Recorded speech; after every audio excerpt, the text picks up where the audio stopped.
come to their feet. People sleeping in their shoes, but there's a warning sign on the road ahead. There's a lot of people saying we'd be better off dead.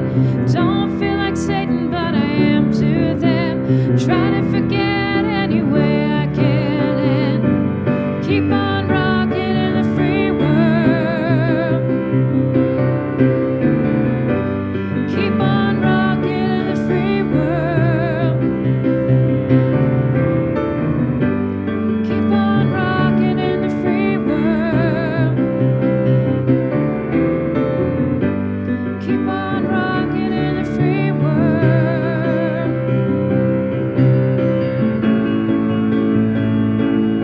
I see a woman in the night with a baby in her hand under an old street light near a garbage can.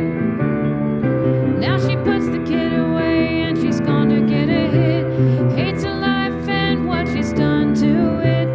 One more kid that's never go to school, never get to fall in love, never get to be cool. Keep on rocking in the free world. Keep on rocking in the free world. Keep on rocking in the free world. Keep on rocking in the free world.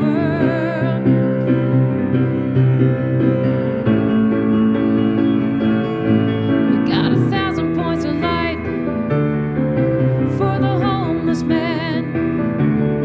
We got a kinder, gentler machine gun hand.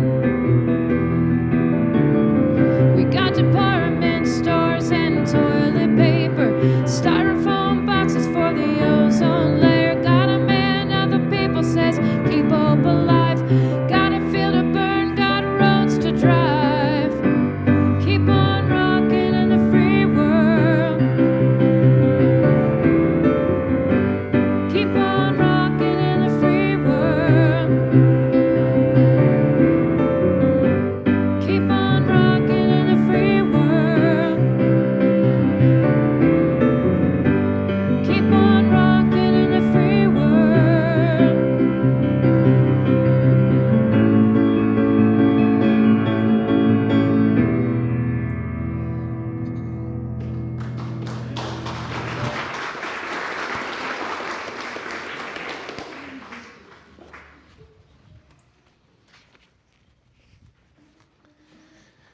Good morning.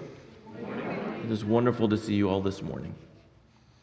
One of the practices of our congregation is gratitude. Gratitude has power to help us connect with each other and ground, especially when the world feels shaky, and to access the deeper power that is inside of us and between us and all around us. So this morning, let's begin just with gratitude. Share silence with me and bring to mind all those people, all those circumstances for which you feel gratitude in this time that we are living. Share silence with me.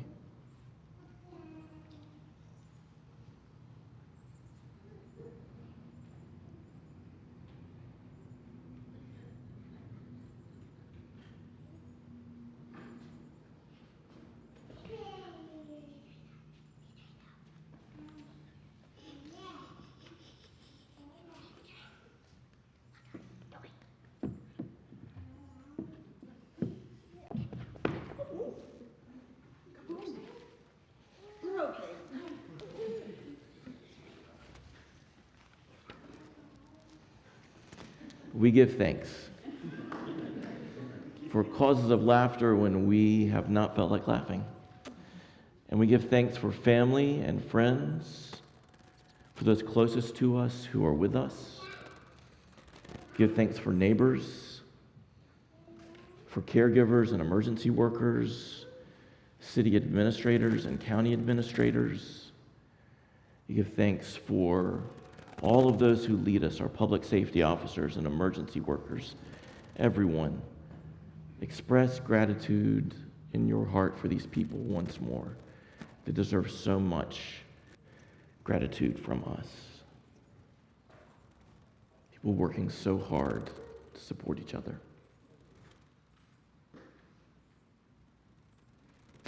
And I want to express gratitude to you, since before the storm and all through it, and certainly in its aftermath, people in this congregation have pulled together to provide this space, this service for us, to help each other, to go to each other's assistance, to support each other, to get out of harm's way and to find shelter, to find gasoline and food, all these ways that we have helped each other. And I'm grateful to you for holding this space today. We have an incredible guest speaker coming to speak with us about servant leadership. There could not be a more important topic for what we're living than the message she brings today, and that you've gathered and hold this space so that we can make a recording that we will share later when we have internet back. All these things that you're doing to create this so that we can speak to the best in ourselves and urge that in each other. I give thanks. You can tell that we are all in this space with each other today. This is an intergenerational service. And so I want to ask you to bring out the very best in one another. When kids are talking and playing around us, remember how much you love to talk and play too. And when we're moving around, that's okay. If you can't hear, for whatever reason, please feel welcome to just get up and move to a place where you can. Let's make this a space that works for all of us so that we all know that this is a congregation where we each are welcome and where the energy and the connection that we bring into this place to hold this space together, it is a welcome gift this morning. I want to ask you to hold your bulletin. I want to call your attention to just a few things happening in the life of the church. There's a great deal here that I hope you'll read through, but a few to highlight today.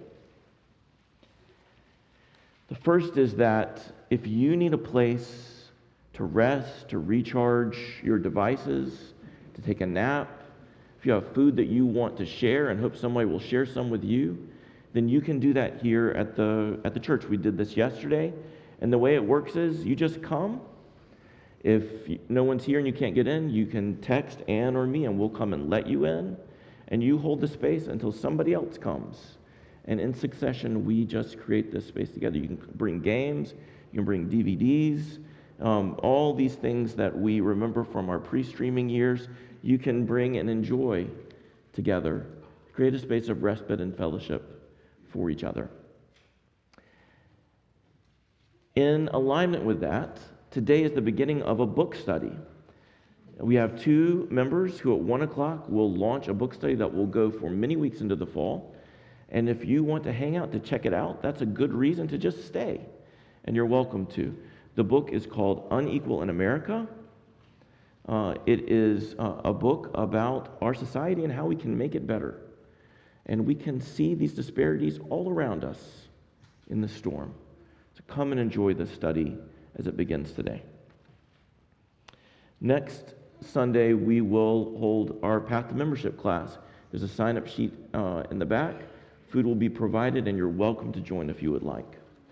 Next Saturday, all the statewide UU congregations will gather in Columbia for our annual gathering of the South Carolina UU Justice Alliance to share with each other, to fellowship with each other, and to talk about the work for social justice that we can do together across the state. You'll see the sign-up information in the bulletin, and you are welcome to participate. We urge you to go and to carpool if you like to this gathering. It was a wonderful gathering last year, and it will be again this year.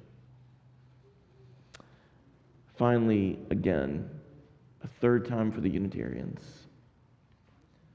a word of gratitude.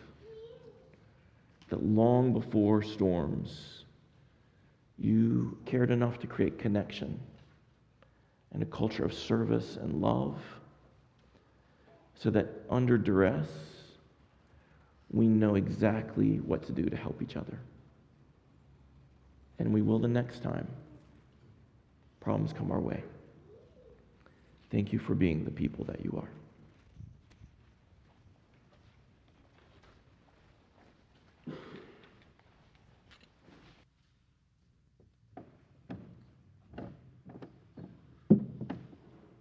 So Scott taught me something one time. Thank you. So good morning. My name's Clemson Tarragano. I have the privilege of being the worship associate this morning. And he said, you have to say something 7 times before people really get it. So for the 4th time for the Unitarians, I've got to talk about gratitude to begin our service today. Because in my other life, I have the privilege of working with organizations around the world, and I talk to these organizations about agility and flexibility, understanding your context and changing yourself to be successful in that context. And I use all these case studies, business case studies. Well, now I have a Spartanburg case study, and it's a Unitarian Church of Spartanburg, because their adaptability, agility, and flexibility has us in this service today. So I'd like you to join me in a round of applause for Scott, for Ann, for Sydney, for our AV team, for all the people who demonstrated agility and put us here today. Thank you very much.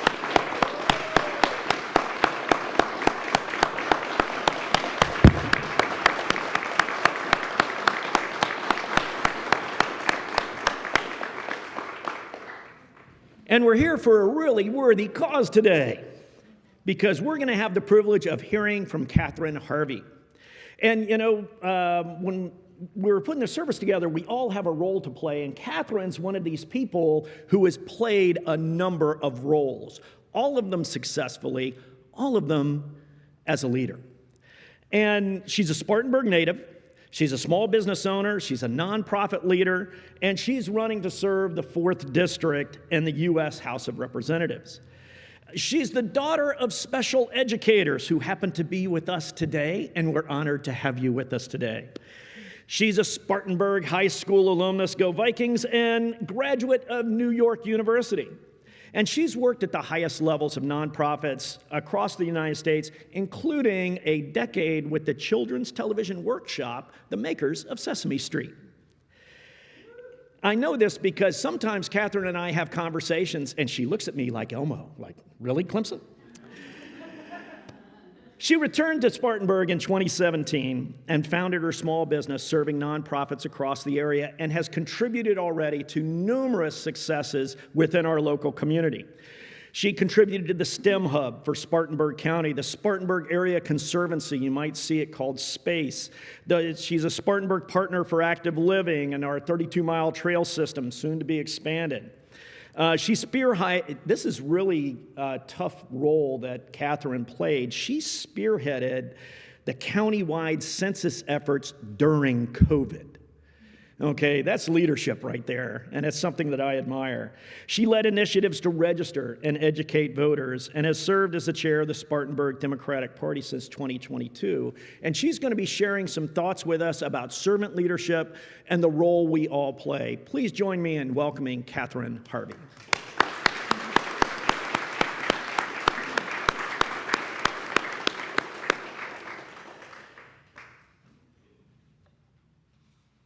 So, if like me, you woke up this morning to the sound of chainsaws, or maybe some generators if your neighbors are lucky enough to have them, and a really angry hawk that seemed to have lost its nest that somewhere is in my driveway. And this is a really busy time for all of us. And for now, just like Scott said, we invite you to take some time for you in this physically and psychologically safe place to reflect, relax, and be with others. Over the past few days, all of us have exerted extreme mental and physical exertion. And now is the opportunity for us to kind of spiritually slow down so we can speed up when we go back into our collective reality. And with that, I can't think of a better time for the responsive reading we're about to read. So if you turn in this book to 594, it's a responsive reading on the principles and purposes for all of us. Number 594, I'll read the bold if you'll follow in the italics while Martha lights our chalice. Principles and purposes for all of us. We affirm and promote the inherent worth and dignity of every person. We believe that each and every person is important. We affirm and promote justice, equity, and compassion in human relations. We believe that all people should be treated fairly. We affirm and promote acceptance of one another and encouragement to spiritual growth. We believe that our churches are places where all people are accepted and where we keep on learning together. We affirm and promote a free and responsible search for truth and meaning. We believe that each person must be free to search for what is right in life. We affirm and promote the right of conscience and the use of democratic process. We believe that all people should have a voice and a vote about the things which concern them. We affirm and promote the goal of world community with peace, liberty, and justice for all. We believe that we should work for a peaceful, fair, and free world. We affirm and promote respect for the interdependent web of all existence of which we are a part. We believe that we should care for our planet Earth, adapted from the Unitarian Universalist Association principles and purposes.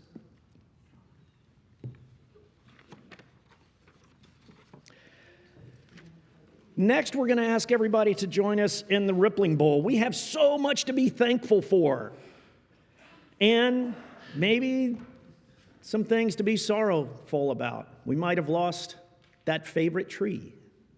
We might have lost something over the last few days that may have brought us joy at one time.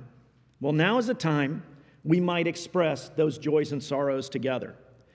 Each stone, each shell, represents a joy or sorrow we share, and when we put them in the water, as the ripples intersect and reflect with each other, that joy and that sorrow becomes a part of our collective, human, and spiritual being.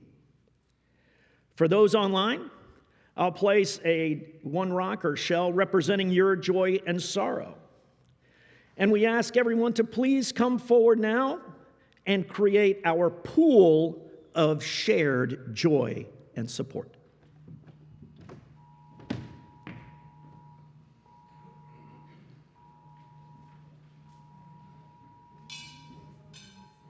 Well, come gather round, people, wherever you roam, and admit that the waters around you have grown, and accepted that soon you'll be drenched to the bone. If your time to you is worth saving, and you better start swimming or you'll sink like a stone, for the times they are a-changing. Come writers and critics, prophesize with your pen, and keep your eyes wide, the chance won't come again. And don't speak too soon, for the wheel's still in spin, and there's no telling who that it's naming. For the loser now will be later to win, for the times they are a-changing. Come senators, congressmen, please heed the call. Don't stand in the doorway, don't block up the hall, for he who gets hurt will be he who has stalled. The battle outside raging will soon shake your windows and rattle your walls, for the times they are a-changing. Come brothers Mothers come fathers throughout the land. And don't criticize what you can't understand. Your sons and your daughters are beyond your command.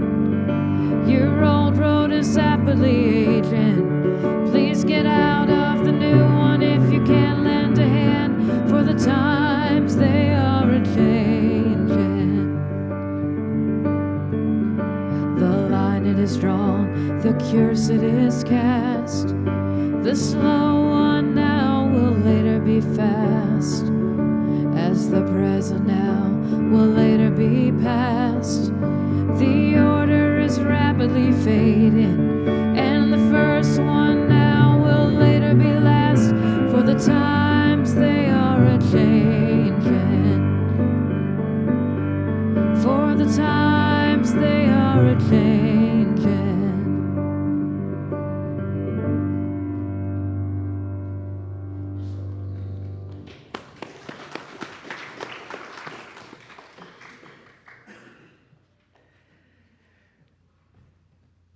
You know, our covenant is so much like the response to the disaster that we've just seen, that response where we all have a role to play.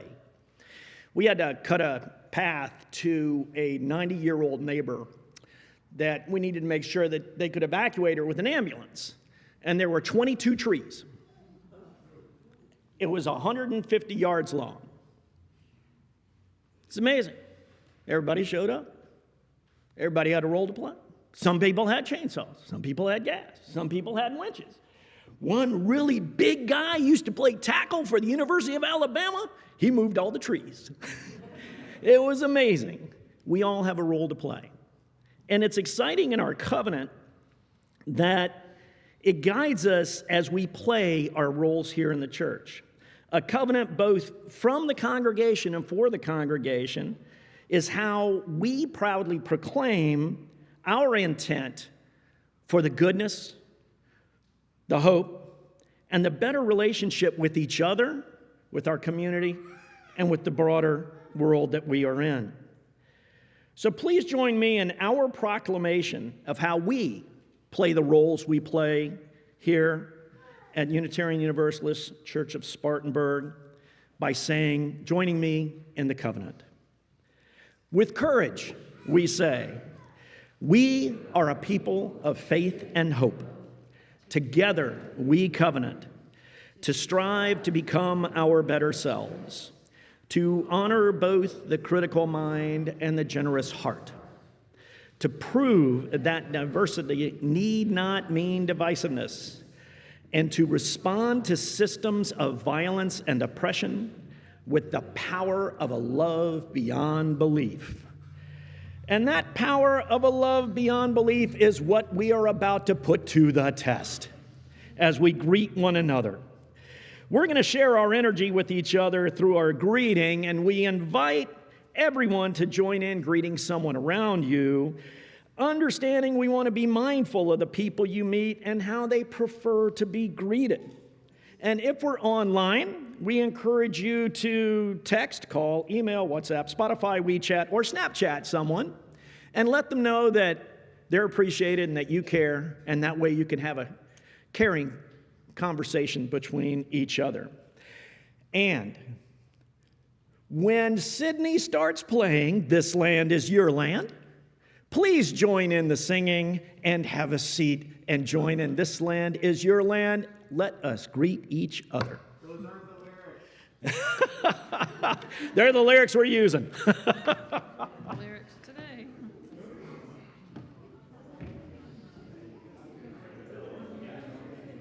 Hey. No matter how long. No, it's a long. Thank you very much.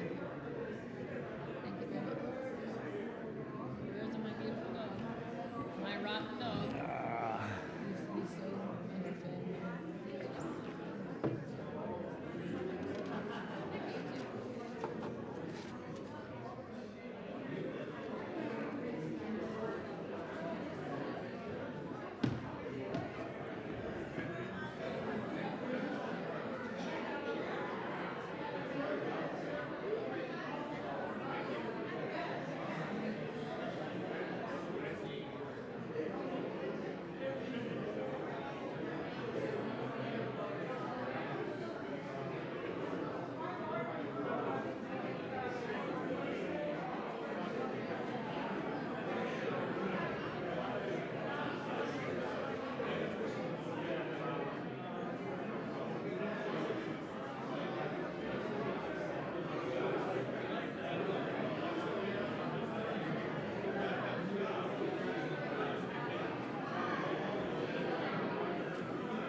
liberty, but on the backside it didn't say nothing.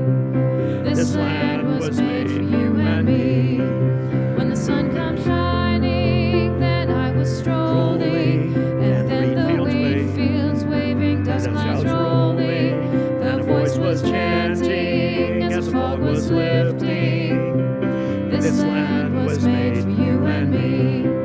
This land is your land, this land is my land. From California to the New York Island, from the redwood forest to the Gulf Stream waters. This land was made for you and me. Well done. Yay, Well everybody. done. I'm sorry, I just want to say the Stolls have their cat. Oh. That's something to give offertory for right there. That's the best. For those of you who don't know, we have some members of our congregation that had their house destroyed by a tree during our recent unpleasantness. And they're showing tremendous resilience, as the entire congregation. And thank you very much. And thanks, Mel, for sharing that with us. Appreciate that. And so if there's ever was a time to think about resources, now's the time. Many of our congregation have been giving to each other in various ways and helping out members of the congregation, helping out our neighborhoods, helping out our community. Please continue that contribution of time and effort, as well as financial resources. As a trained disaster response person, right now is actually the worst time in a disaster. We call it the response, because this is a time when people are tired. The excitement of the event is pretty much over, and now we have to get through what comes next. And now is a time when resources become really important, particularly to groups like Share the Plate, who we are sharing our plate with today.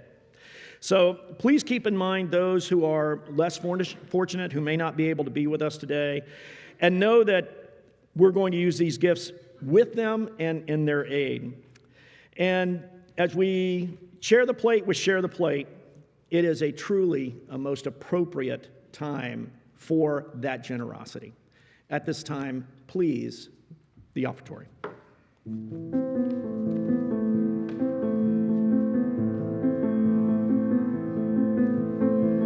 If I could tell the world just one thing, it would be we're all okay. And not to worry, because worry is wasteful and useless in times like these. I won't be made useless, won't be idle with despair. Gather myself around my faith, light is the darkness most fear. My hands are small, I know, but they're not yours, they are my own. And they're not yours, they are my own. And I am never broken. Poverty stole your golden shoes, but it didn't steal your laughter. Heartache came to visit me, but I knew it wasn't ever after. We were fighting out of spite. Someone must stand up for what's right. 'Cause where those men who has no voice, there our shall go singing. My hands are small, I know, but they are not yours, they are my own. And they're not yours, they are my own. And I am never broken. And in the end, only kindness matters. In the end, only kindness matters. I will get down on my knees and I will pray. Get down on my knees and I will pray. I will get down on my knees and I will pray. My hands are small, I know, but they are not yours, they are my own. And they're not yours, they are my own.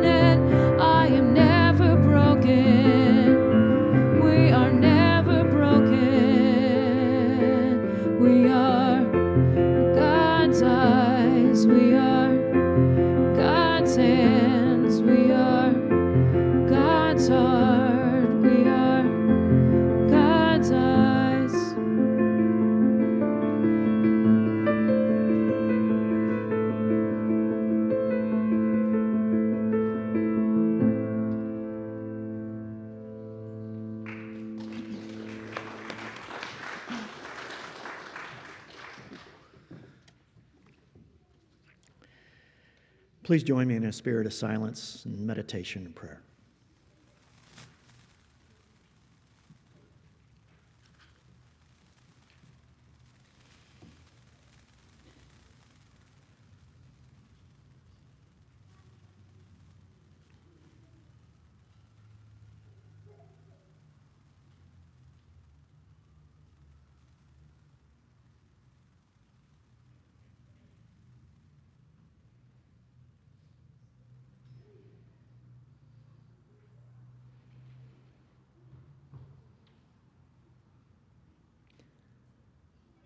And allow me to welcome to our church, Miss Kathryn Harvey.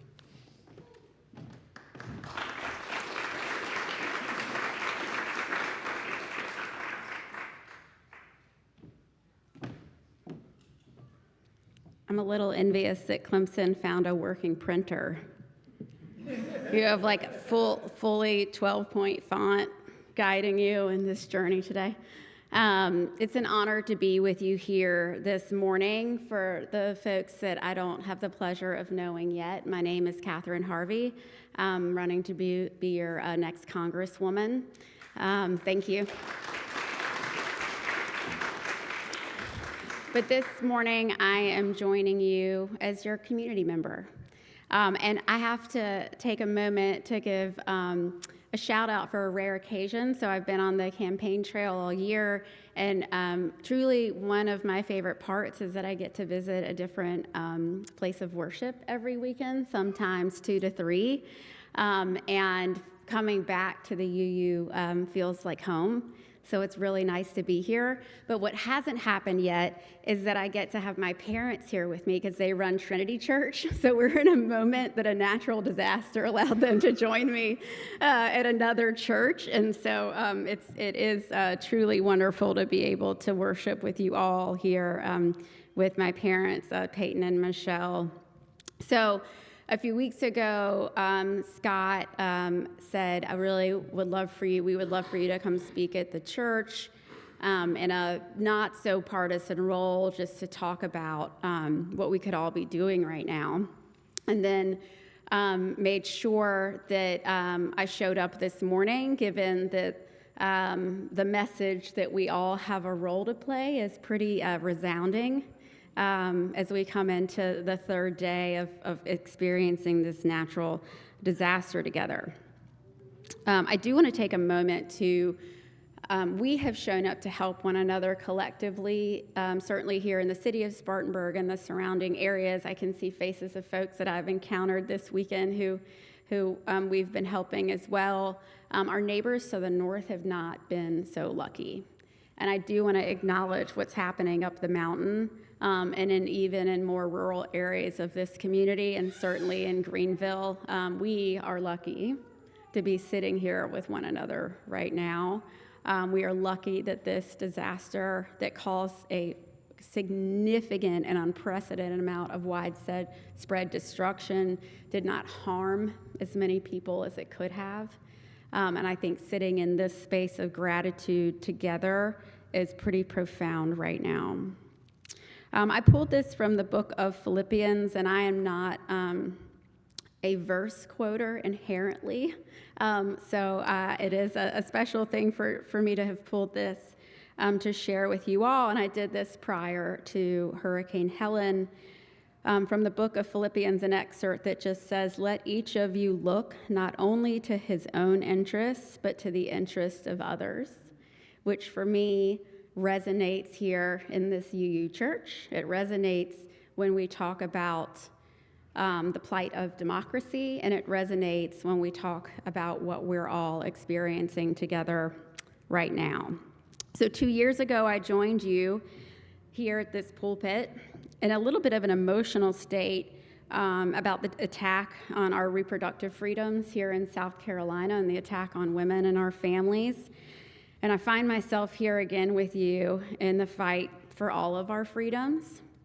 But before I talk about the need for more servant leadership, since I am sitting in the midst of servant leaders, I can imagine that many of you have experienced some kind of loss this weekend, as Clemson said, and that you're tired and you're unsure. I also imagine that you immediately took at least one notably and selfless action and checked in with your neighbors and your friends and your fellow churchgoers and your family. I heard from Scott this was the case immediately. I imagine that you assessed your own situation and then immediately began showing up for others. And the showing up for others part is key. In fact, this morning, somewhat unexpectedly, as my mother and I were on our normal morning walk, which is a little bit of a puzzle piece because you're just walking around down trees and making sure you can get through Converse Heights right now, like many neighborhoods, we ran into Merrick Tam, who was completely blocked into her home.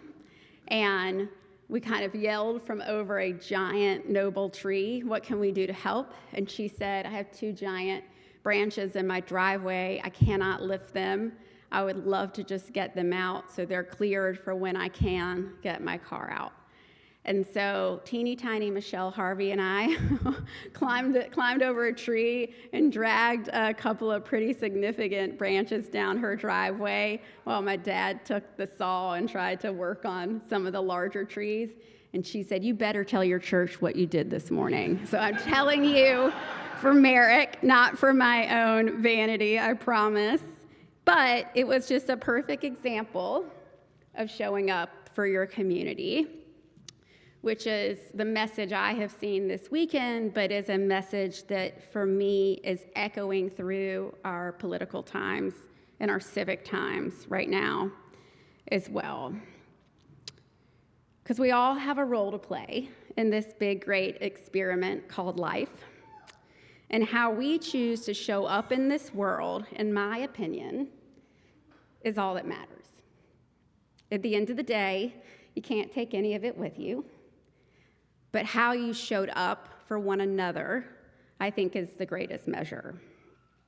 And what I experienced this weekend was an onslaught of neighbors, helping neighbors, sharing resources, supporting those who couldn't fully help themselves, supporting frontline workers, emergency responders.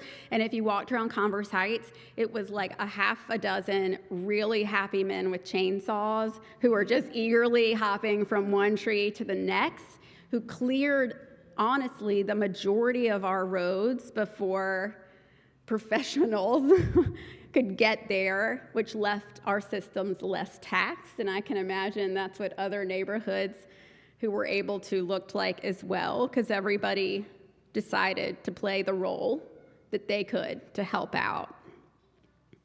And that's my hope as we head into not just this election cycle, but we head into thinking about what we want for this community moving forward.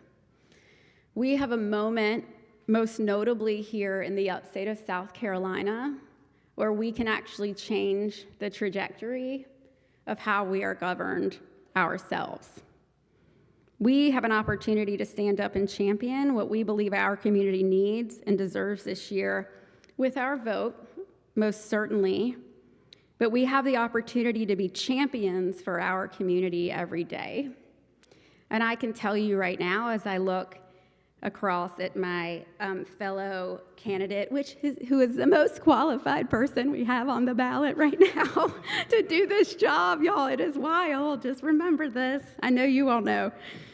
We just have this moment where, y'all, we have more servant leaders who have stepped up to run for office in the upstate of South Carolina than I have seen in my lifetime right now. And that's what I mean when I say we all have a role to play. We all show up every day, most folks, especially in the UU, for our communities because we advocate for our neighbors. We advocate and support our educators. We support our healthcare workers. We lift up our working families, and most importantly, our women and children. We provide education to our community and activate on that education, sometimes through policy, support, and advocacy. And for this group especially, I know those actions take on the form of volunteerism, like we're seeing this weekend, that threads through much of our lives as well. And as I think about my path to this day with you, I think about a lot of these charges that my parents have taken up, how they show up in this community, and how they've been showing up in this community since I was born. Long before I moved back here about 10 years ago and really decided getting involved at a grassroots level was where I wanted to put my time and talent and treasure. My parents stayed here and never stopped showing up. And a lot of that value share I feel in this room, in this community, in this moment, where we don't wait to be asked, we just do. And when we are unsure how to, we find the helpers, and they help us understand where to put our energy to best serve others. And for me, that's exactly how we need to start showing up in our civic landscape and our political landscape. Because the truth of the matter is that we cross political lines every day and get things done in the city of Spartanburg and the county of Spartanburg and the upstate of South Carolina and across this state. We stand together and champion the needs of our community every day.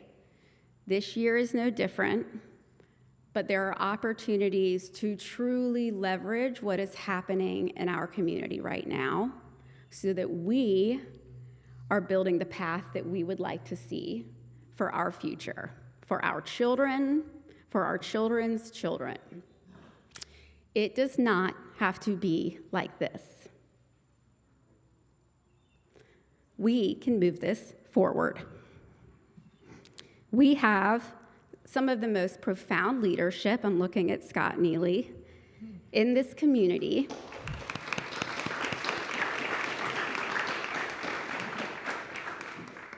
It candidly fills gaps where our government is failing us. We have profound leadership who I have a list unlike any other for people I'm going to tap starting November 6th to start building this pipeline of servant leadership back into our partisan politics, because goodness gracious, is it missing, okay? And we have everything we need to succeed here in the upstate to move this needle forward. And we don't need to wait for someone else to ask us to do it or to show us how. We can do it ourselves, and we can do it with this community right now, this year. Not in 2 years, and not in 4 years, and not in 6 years, right now. People are ready for change in this area, and we are showing them the path to that change. We are clearing paths to power that will positively impact our community. I'm going to say that again. We are clearing paths to power that will positively impact our community, because this power actually belongs to you. It belongs to us. And when we step up and remind the folks in charge that this is actually our seat and our power and our community that we would like to have fair and responsible representation for, that shift starts to happen. And you don't have to wait for it to happen in our partisan politics. We have an incredible city council that moves our community forward every day. We have boards and committees that folks can join. We have places of worship like this that mobilize folks every day to come together around issues that we know matter to this community. There is a role to play at every single level. Right now, Alan can tell you how to get involved. He's the one that taught me how to when I moved home. The price of entry to this really fun club of civic engagement is showing up. And we're in a room full of people who show up for one another already. We just need to be communicating that out in our concentric circles every day in every way that we can, because we are clearing the path to power. We don't need to wait for anyone else to ask us to do it, because we have a role to play in this great big experiment called democracy that belongs to us. And I, for one, am ready to see some change. We see the path, we shine the light, and we walk forward together. God bless you all. Thank you.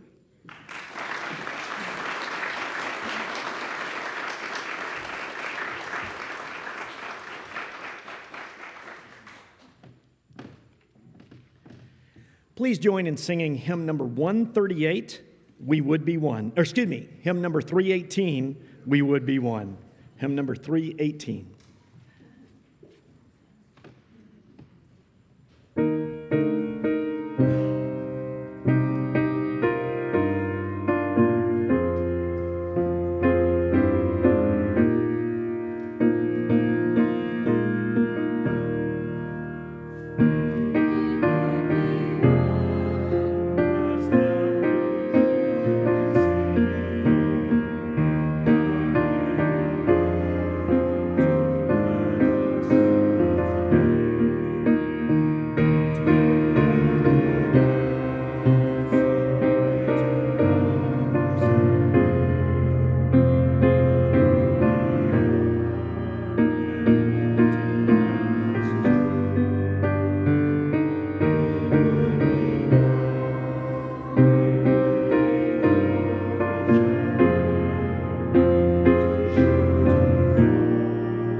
To reinforce the words of Kathryn Harvey, we extinguish our chalice, and Martha helps us by extinguishing our challenge with words from the Gettysburg Address by President Abraham Lincoln. And I'm not going to read the whole thing, I'm going to start towards the bottom. In Abraham Lincoln's words, "It is rather for us to be here dedicated to the great task remaining before us, that from these honored dead, we take increased devotion to that cause for which they gave the last full measure of devotion, that we here highly resolve that these dead shall not have died in vain, and that this nation, under God, shall have a new birth of freedom." And I ask everybody to read together. "And that government of the people, by the people, and for the people shall not perish from this earth." Thank you. In benediction, I've got to tell a very quick disaster story. So in my other life, working with Kathryn, I have to do the southern part of the county, and some friends said it'd be a really good idea if you got a golf cart. And I said, oh, great. I talked to a friend of mine, lives in Converse Heights. He says, I got a golf cart I never use. Great. Got to come down and pick it up. Need to get a trailer. Don't have a trailer. My brother-in-law says, you can use my trailer. Get the trailer, put the golf cart on the trailer, used it through the neighborhoods. It was great. I mean, oh man, I could get to people and away from people really quickly. So it's sitting in my driveway. At about 7:30 Friday morning, we heard a large sound that we all know, have heard now, of a tree hitting the driveway. It totally dissected both the golf cart and the trailer. So I'm looking at this going, oh my goodness, okay? And then other things happened, and I had to do some other things, and I came back to the house, and I heard another thump. And a tree landed on top of the first tree and completed the work. And so I'm looking at this going, oh gosh, I got to call my brother-in-law. I got to call this guy who loaned me this golf cart. And so I gave him a call. And actually, my brother-in-law is a fascinating, great guy. He came out with his chainsaw and everything. He goes, well, we'll get it off of there. And I'm like, dude, I just destroyed your trailer. I mean, it's like 2 tons of tree. And he says, wasn't my trailer. I'm like, seriously? And he goes, yeah, this guy 2 years ago said, can you watch my trailer? I'm moving to an apartment. I need somewhere to start it. And you use it whatever you need to use it for. It's not been registered. I didn't buy it. And I don't think he knows I still have it. I go, look, my insurance covers this, all right? I called the insurance company. We're fine. We're going to get compensated. He goes, we'll get through this. Don't worry about it. When I call you, if we need to do something, we'll do something. But make sure, it's on your insurance. I'll be fine. No worries. We'll get through this. I'm like, oh, man, you're the best brother-in-law ever, other than my other brother-in-law. And then I had to call the golf cart guy. I call him up, and he loved this golf cart. I call him up, and I'm like, William, I'm sorry, man, but your golf cart's like in 2 pieces in my driveway. And he's like, yeah, I kind of saw your pictures. And he goes, don't worry about it. I'm like, are you sure? And he goes, not my golf cart. And I'm like, seriously? And he goes, well, it's this whole family thing. They needed to put it somewhere, so they put it in my driveway. It's been sitting there for a couple of, you've used it more in the last 3 weeks than I've used in the last year. And I didn't pay for it, doesn't have any insurance. So, it's okay. We'll get through it. Don't worry about it. And I go, hey, look, I got compensated. We'll get through it. Give me a call. We'll work it out. And with that, we'll work it out. We're going to get through this. It's tough. It's hard. But I love what Kathryn said. We're the people who do, because we are all here together.